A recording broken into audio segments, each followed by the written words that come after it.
Opie.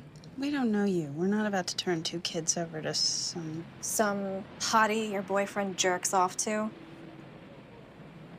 My guy's not into the underdeveloped tween thing.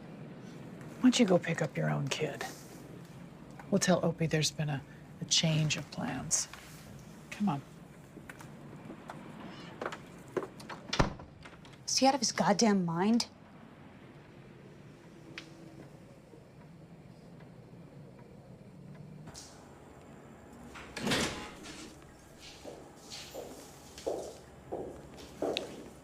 Perfect ending to a shitty day.